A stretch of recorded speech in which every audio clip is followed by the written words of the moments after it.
Three top Republican senators are asking the Health and Human Services Inspector General to investigate if Secretary Kathleen Sebelius broke the law. This comes after reports that Sebelius was raising money from private groups to promote Obamacare. One of those senators is Lamar Alexander, and he's joining us now by phone. Senator, thanks for taking out the time. Thanks for having me. And thank you for pushing this issue. What exactly are you guys looking for? Well, here's what we're trying to find out. One, is the Secretary raising money from people she regulates? But two, and maybe more important, is she doing an end run on Congress? Is she creating an entity and raising money outside of the government to do what the Congress has refused to do? That's illegal. The Constitution doesn't permit it. And if you'll think back about 25 years, it's what got Oliver North in trouble in the latter years of the Reagan administration, when Congress said, don't fund armies in Nicaragua, rebel armies, and he did it anyway and worked with an outside organization that raised money for it. So we're trying to find out the facts.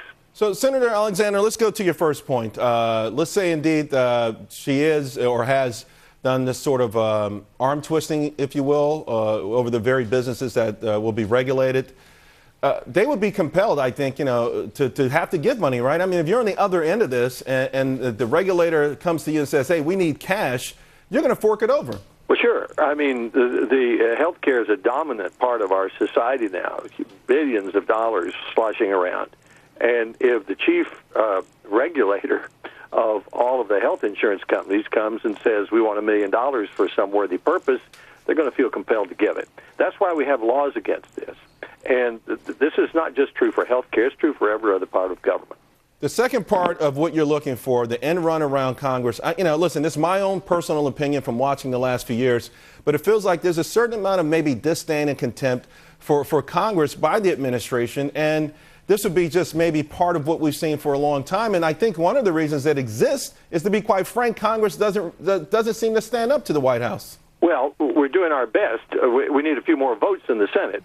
But you're exactly right on your first point. Our founders, at least most of them, didn't want a king, so they created Congress. And many administrations have sort of chafed at the limits that a Congress with the exclusive power to appropriate money puts on an executive. But the Obama administration has been more flagrant than most. I mean, the president's made recess appointments when there haven't been, when we weren't in recess in the Senate. We've sued him about that and won in court. The education secretary is using waiver authority to, in effect, create a national school board. They've got more czars than the Romanovs.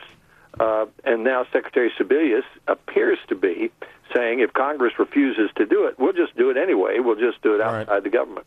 Senator Lamar Alexander, we appreciate your time this morning and also the efforts that you guys are making. Obviously, we'd like to touch base with you real soon to just see what the story really is. Appreciate it. Thanks very much. Well, the Obama